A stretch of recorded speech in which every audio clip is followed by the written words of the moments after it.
ತಲೆ ಕೆಡ್ಸ್ಕೊಬೇಡ. ಏ ಗುರು, ನಾನು ಇಲ್ಲಿ ಚೌಕಾಶಿ ಮಾಡಕ್ ಬಂದಿಲ್ಲ. ಏ ಕೇಳ್ರಿ, ಸುಮ್ನೆ ಕರೆಕ್ಟ್ ಆಗಿರೋದು ಕೇಳು, ಕರೆಕ್ಟ್ ಆಗಿ ಉತ್ತರ ಕೊಡ್ತೀನಿ. ಸುಮ್ನೆ ಏನೇನೋ ಮಾತಾಡಿದ್ರೆ ಏ ಪಕ್ಕದಲ್ಲಿ ಕೂತ್ಕೋ, ಆಮೇಲೆ ಮಾತಾಡಿವಂತೆ. ಯಾವಾಗಲೂ ಅಲ್ಲ, ಗೊತ್ತಾಯ್ತಾ? ಪ್ರತಿ ಮನೆಗೆ 2,000 ರೂಪಾಯಿ, ಈ ತಾಲೂಕಿಗೆ 300 ಕೋಟಿ ಕೊಡ್ತಾ ಇದೀವಿ ಪ್ರತಿ ವರ್ಷ. ತಮಾಷೆ ಆಡೋದಲ್ಲ, ಬದಲ ಮಾಡೋ. ಯಾರು ಯಾರಪ್ಪ ಈ ತಾಲೂಕ್ ಪಂಚಾಯತಿ ಬಿಲ್ಡಿಂಗ್ ಯಾರು ಕಟ್ತಾರೋ?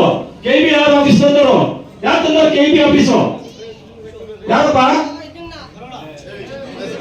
ಯಾರು ತಂದವ್ರು ಹೇಳು? ಈಗ 5 ಗ್ಯಾರಂಟಿ ಯಾರು ಕೊಡೋರು? 5 ಗ್ಯಾರಂಟಿಯ ನೀವು ಮನೇಲಿ 2,000 ರೂಪಾಯಿ ಅಕ್ಕಿ ಬರುತ್ತೆ, 10 kg ಕರೆಂಟ್ ಫ್ರೀ ಕೊಡ್ತಾರೆ. ಯಾರು ಕೊಟ್ಟಿದ್ದಾರೋ? ಯಾರಪ್ಪ ಕೊಟ್ಟಿದ್ದಾರೋ? ಏ ಗುರು, ಏ ಯಜಮಾನ್ರೆ, ಏ ಕರ್ಕೊಂಡ್ಬಂದ್ರಿ. ಏ ರಮೇಶ್, ಏ ರಮೇಶ ಬಿಡ, ಏ ಮಾತಾಡ್ಕೊಳ್ಳಿ ಬಿಡ, ತೆಗಿ ಮಾತಾಡ್ಕೊಳ್ಳಿ ಬಿಡ ಬಿಡಮ್ಮ. ಏ ನೋಡು, ಏ ಗುರು, ಪ್ರಪಂಚದಲ್ಲಿ ಒಳ್ಳೆಯದು ಕೆಟ್ಟದ್ದು ಎಲ್ಲರೂ ಮಾತಾಡೋರು ಇರ್ತಾರೆ. ಎಲ್ಲ ಕೂತ್ಕೊಂಡು ಸುಮ್ಮನೆ ಏನು ಮಾಡಕ್ಕಾಗಲ್ಲ. ಅವ್ರಿಗೆ ಹೊಟ್ಟೆ ತುಂಬಾ ಅವ್ರು ಕೇಳಿದ್ದೆಲ್ಲ